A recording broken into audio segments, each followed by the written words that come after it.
तो hello guys, मेरा नाम है तीर्थ। आप देख रहे हैं बीट और बिट टेक चैनल। तो चलिए शुरू करते हैं। क्या आपका लैपटॉप और फ़ोन धीमा हो जाता है? क्या आपका मोबाइल एप्लीकेशन ओपन करते हुए हैंग हो जाता है? तो इसका सबसे बड़ा कारण है रैम। तो आज हम जानेंगे इस वीडियो में कि रैम क्या है और रैम कैसे वर्क करता है, और आज के ज़माने में मतलब 2026 के अंदर आपके मोबाइल में कितनी रैम होनी चाहिए, और लैपटॉप यूज़ करो तो लैपटॉप में भी कितनी रैम होनी चाहिए। तो इसके ऊपर हम डिस्कस करेंगे। तो चलिए शुरू करते हैं। तो बात करें रैम के बारे में, तो रैम का फुल फॉर्म होता है रैंडम एक्सेस मेमोरी। ये एक अस्थायी मेमोरी होती है जो कंप्यूटर, लैपटॉप और मोबाइल के अंदर यूज़ की जाती है। इसके अंदर वही डाटा रहता है जो चीज़ आप इस्तेमाल कर रहे हो वो रैम के अंदर टेम्पररी स्टोर होता है। बात करें 2026 के अंदर लैपटॉप और मोबाइल के अंदर कितनी रैम होनी चाहिए, तो मोबाइल की बात करें तो अभी 8 GB इनफ होती है रैम, और स्टोरेज की बात करें तो 256 GB इनफ होती है। 8 GB रैम के अंदर आप सारे अपने बेसिक वर्क और मल्टीटास्किंग इजीली कर पाओगे। बात करें लैपटॉप के अंदर, तो लैपटॉप के अंदर 2026 के अंदर मिनिमम 16 GB रिक्वायरमेंट है। तो बात करते हैं एक्चुअली रैम कैसे वर्क कर रही है। तो यहाँ पे आपको एक फ़ोटो दिख रहा होगा। तो बात करते हैं उस फोटो से। तो यूज़र जब भी एक प्रोग्राम पे क्लिक करता होता है, उसके बाद जो प्रोग्राम होता है वो रैम के अंदर जाता है, और रैम के थ्रू वो CPU में जाता है, और CPU के थ्रू प्रोसेस होकर आपको वो डेटा है या फिर एप्लीकेशन है वो आपके स्क्रीन के ऊपर दिखाई देती है। तो एक्चुअली रैम कुछ इस प्रकार से वर्क। और एक क्वेश्चन भी होता है कि मतलब रैंडम मेमोरी जो रैम होती है वो ज़्यादा फास्ट होती है या फिर हार्ड डिस्क। तो यहाँ पे आपको और एक फोटो दिख रहा होता है। यहाँ पे लिखा हुआ है कि रैम है वो फास्ट मेमोरी होती है, लेकिन वो टेम्पररी मेमोरी होती है, और जो हार्ड डिस्क होती है या फिर SSD होती है वो स्लो मेमोरी होती है, लेकिन वो परमानेंट मेमोरी। तो बात करते हैं रैम के बारे में। तो रैम का फुल फॉर्म होता है रैंडम एक्सेस मेमोरी। आपको एक ईजी एग्जाम्पल देता हूँ ताकि आप समझ पाए कि रैम एक्चुअली होती क्या है और कैसे वर्क करती है।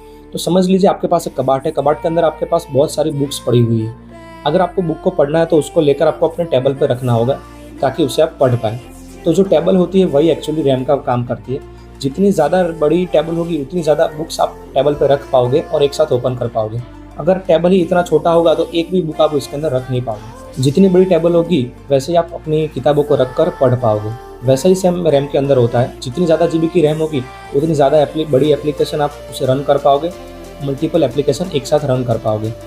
तो यही है सिंपल रैम का फंडा। मतलब जितनी बड़ी रैम होगी उतनी ज़्यादा एप्लीकेशन आप उसके अंदर रख पाओगे। अंदर रैम डलवा ले रहे हो मोबाइल, तो ध्यान रखें मिनिमम 8 GB रैम रिक्वायर होती है 2026 के अंदर, ताकि बहुत सारी एप्लीकेशन आप रन कर पाओ साथ और गेम भी खेल पाओ।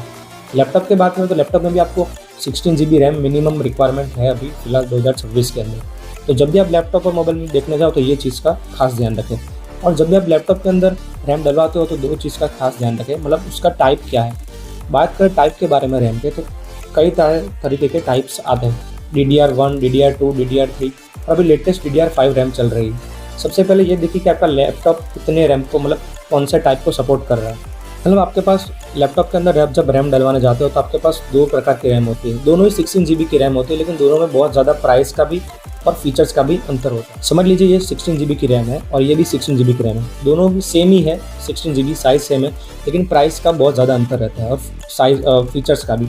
तो समझ लीजिए ये वाली जो रैम है ये 3000 MHz पे क्लॉक है, और ये वाली जो रैम है वो 6000 MHz पे क्लॉक है।